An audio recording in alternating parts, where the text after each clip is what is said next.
नमस्कार दोस्तों, स्वागत है आपका आर्यन टीवी के पॉडकास्ट में। और हमारे साथ आज करणी सेना के राष्ट्रीय अध्यक्ष सूरजपाल सिंह अम्मू, जो कि किसी परिचय के मोहताज नहीं है, वो मौजूद हैं बातचीत करने के लिए। क्योंकि इस वक्त पूरे देश में एक ही चर्चा चल रही है कि करणी सेना ने क्या जानबूझकर एक बवाल कर दिया है।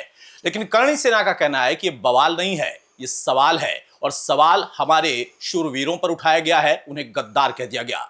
बहुत स्वागत है अम्मू भाई आपका हमारे पॉडकास्ट में। धन्यवाद। अम्मू भाई, ये जो इस वक्त चर्चा चल रही है और आज राज्यसभा में फिर से उस पर बवाल भी हुआ है, मैं चाहूंगा कि सबसे पहले तो इस पर आपकी टिप्पणी। करणी सेना क्या सोच के आगे बढ़ रही है और ये मांग यूपी से लेकर राजस्थान और पूरे देश में उठा रही है कि जो सपा के सांसद ने बोला, आखिर क्या सोच कर बोला? देखिएगा, एक तो मुझे आज खुशी इस बात की है कि आज संसद के अंदर, राज्यसभा के अंदर सभापति यानी कि उपराष्ट्रपति माननीय धनखड़ साहब ने उस सांसद को लताड़ लगाई है और कहा है कि इस प्रकार से वीरों का अपमान गलत है। परंतु साथ साथ एक बात का और मुझे अच्छा लगा, आज जो सदन के अंदर आज भारतीय जनता पार्टी के जो चुप बैठे हुए सांसद थे, उनकी आवाज मुझे आज सुनने को मिली। कौन? मैं एसपी सिंह बघेल की बात करूं, मैं चाहर साहब की बात करूं और यूपी के कई और सांसदों की बात करूं, तो निश्चित तौर पे देश के सूरवीरों का अपमान जो आपने कहा, ये 1947 के बाद के जो चुने हुए प्रतिनिधि हैं, इनको ऐसा लगता है कि देश 1947 के बाद का है।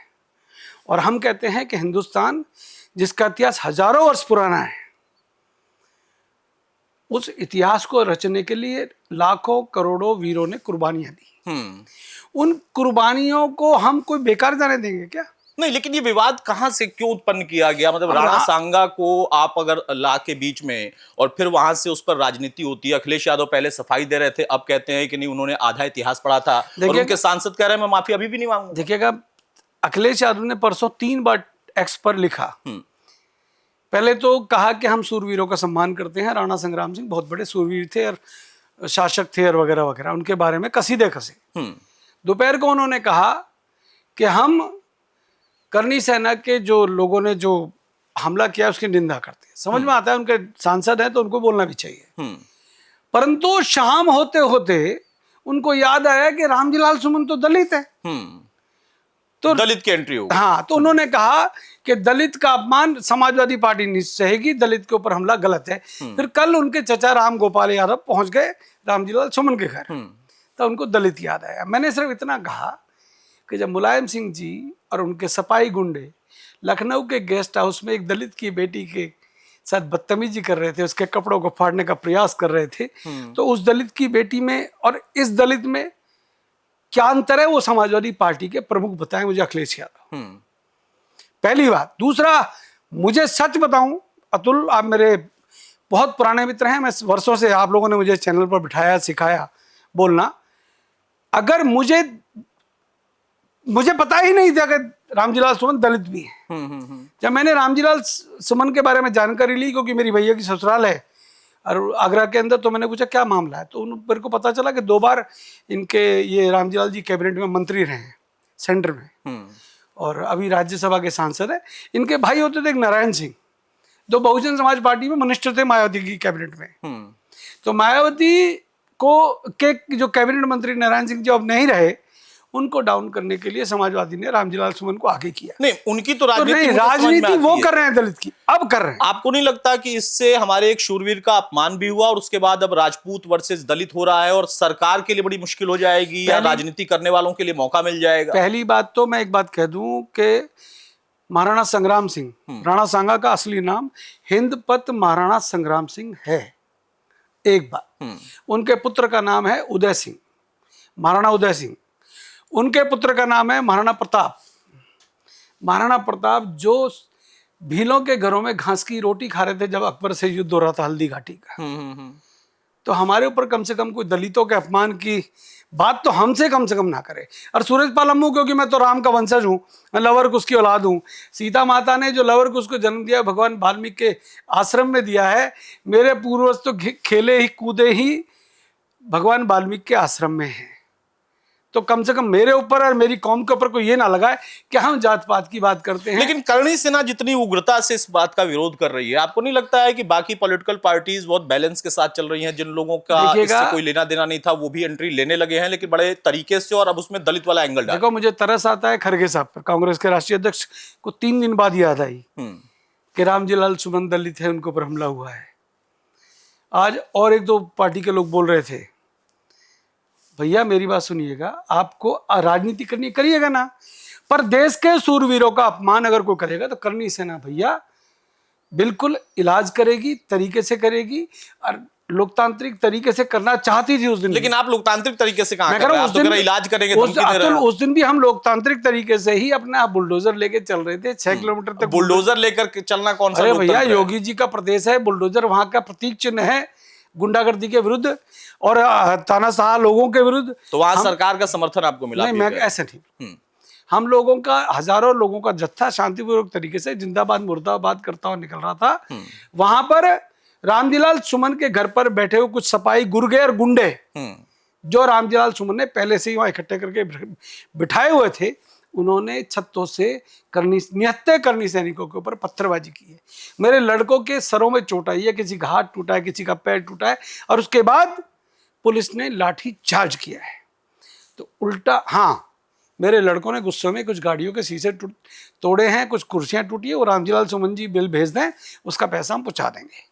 हमें किसी का गाड़ी तोड़ के हमारे को खुशी मिलती है ऐसा नहीं है, परंतु मेरे लड़कों को आप पत्थरों से मारोगे तो भैया क्षत्रिय हैं, तलवारें म्यान में रख दी हैं, छोड़ी नहीं है, हथियार संभाल के रखे हुए हैं लाइसेंस वाले।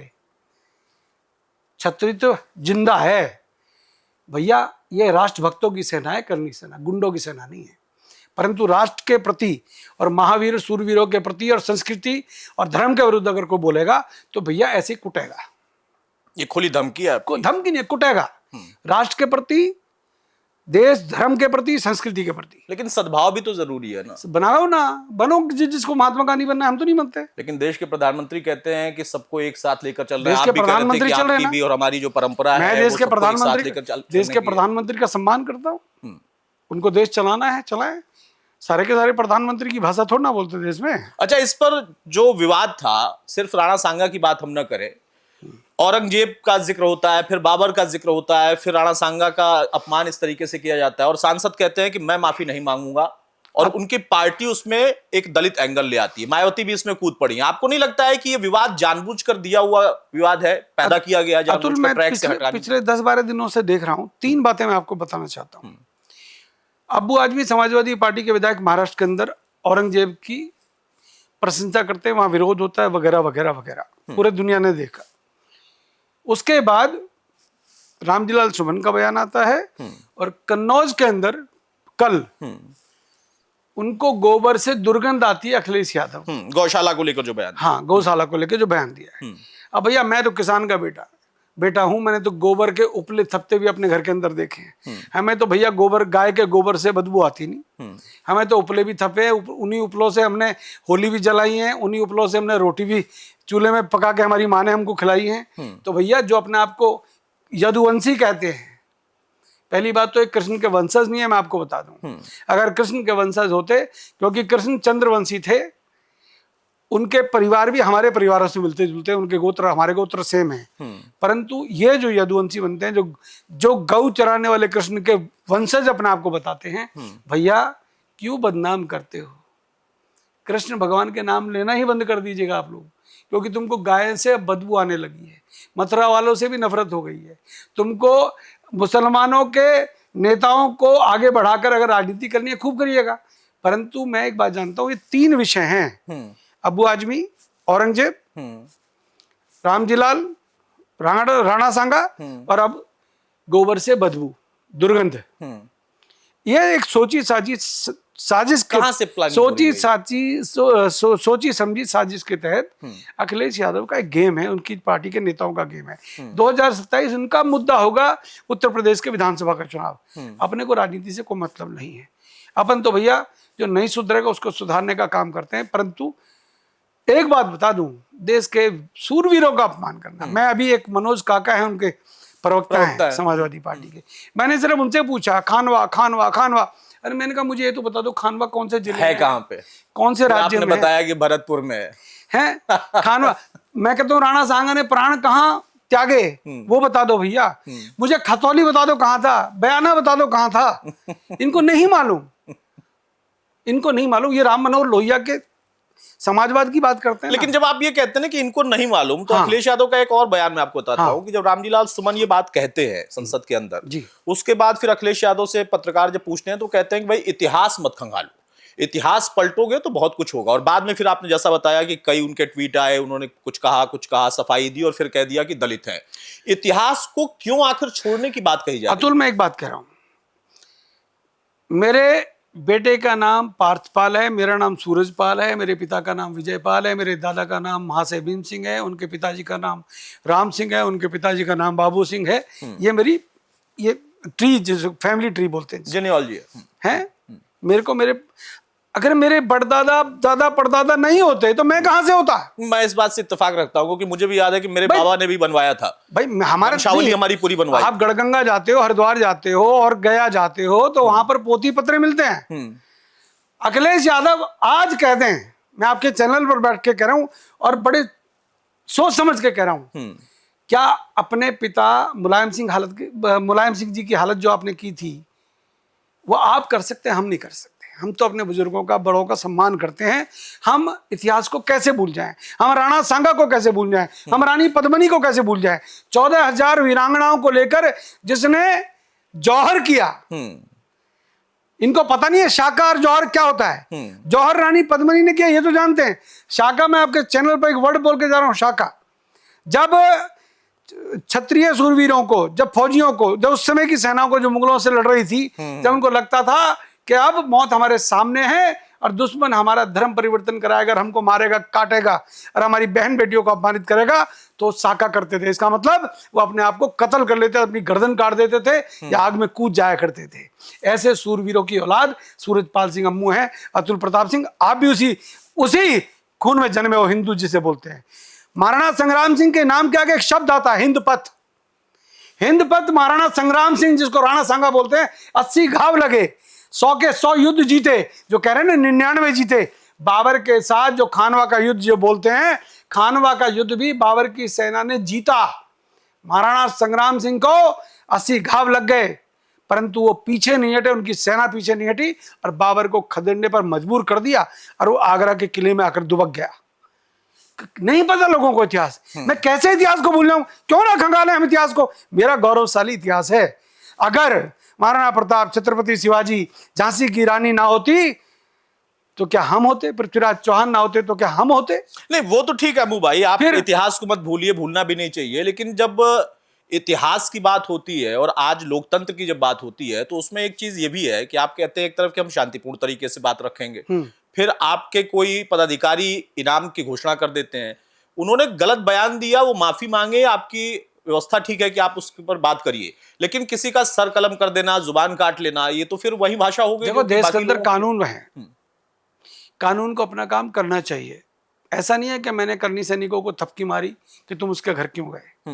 मैंने अपने लोगों को भी डांटा है, करनी सैनिकों को, कि आपको बगैर अनुमति के नहीं जाना चाहिए। तो उन्होंने कहा हमने अनुमति प्रशासन से ली थी। पहली बात, शांतिपूर्वक तरीके से कोई चल रहा है और छतों से कोई पत्थर बरसा रहा है, संभल है क्या? या कश्मीर का लाल चौक है क्या? कमाल करते हो भाई।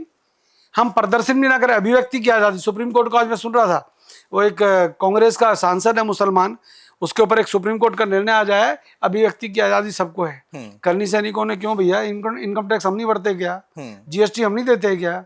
अभिव्यक्ति की आजादी मुझको नहीं है क्या? करनी सैनिकों को नहीं है क्या? क्या हम हिंदुस्तान के नागरिक नहीं है क्या? आधार कार्ड नहीं है क्या? मैं कोई बांग्लादेशी हूँ क्या? क्या मैं कोई रोहिंग्या हूँ क्या? क्यों ना भैया, जब मेरे पास सारे अधिकार हैं, मैं देश का वोटर हूं, सपोर्टर हूं, मैं नरेंद्र भाई मोदी देश के प्रधानमंत्री का सम्मान करता हूं, मैं योगी का समर्थक हूं, मैं अपनी बात भी ना बोलूं, मैं विरोध भी ना करूं गलत बात का। अच्छा, कांग्रेस को लेकर एक मैं सवाल चाहूंगा। सपा और बीजेपी और आप तीनों का तो समीकरण समझ में आ गया, आपने बता भी दिया। कांग्रेस ने आज एंट्री मारी, वो कहते हैं कि वो दलित हैं, लेकिन राणा सांगा का अपमान किया जाता है संसद के अंदर। जिस धरती से वो आते हैं वहां पर कांग्रेस काफी समय तक सत्ता में रही, मजबूती के साथ रही, एक सुर वहां से नहीं निकला, कोई विरोध नहीं आया, इसमें क्या राजनीति? किसका? राजस्थान की अगर बात करें। भारत, अरे महिपाल सिंह मकराना, राजेंद्र सिंह नरूका, भूपेंद्र सिंह राठौर, सीपी जोशी कल संसद में बोल रहे थे। वो दम नहीं था। मैं आपसे कर रहा और हूं, उनका नेतृत्व अरे कह रहा है कि भैया दलित है वो। अतुल थोड़ा सा दम दिखाया तो पूरे देश में बवाल मच गया। अभी तो एक को पकड़ने का प्रयास किया है, अब हम तो फूलों की माला लेके जाएंगे। आओ ना मिलो भैया, रामजीलाल जी गले मिलो, आओ ना मिलो, गले लगा परंतु माफी मांगने के बाद। अच्छा, माफी मंगवाएंगे तब? माफी तो इसके भैया माफी तो मांगनी पड़ेगी। वो तो कह रहे नहीं मांगेंगे। देखेंगे, देश के अंदर आंदोलन करने का अधिकार है ना हमको। तो करणी सेना क्या राजनीति में आ रही है क्या? आप क्यों है, क्या जरूरत है? सब लोग राजनीति में आएंगे, देश को संभालेगा कौन?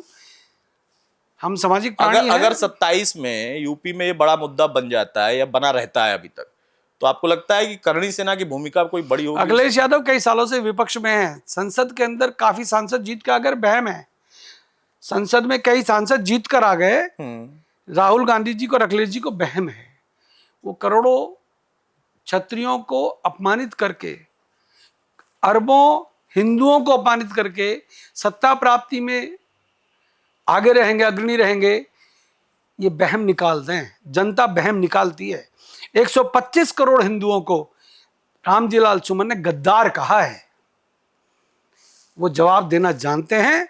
अगर आप एक जाति की राजनीति करना चाहते हैं, खूब करिएगा अखिलेश जी। कांग्रेस का क्या हालत है उनको पता है, सपा की क्या हालत उत्तर प्रदेश के अंदर है उनको पता है, मायावती की क्या हालत हो गई उनको भी पता है।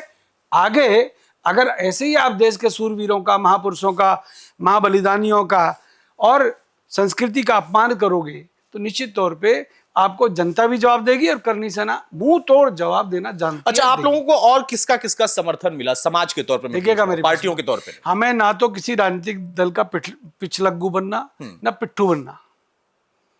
सूरजपाल सिंह अम्मू आपके सामने कराया, महिपाल सिंह मकराना, बीरो सिंह, राज शेखावत, सुखदेव सिंह गोगामेडी की धर्मपत्नी, ये हम सब लोग एक परिवार हैं।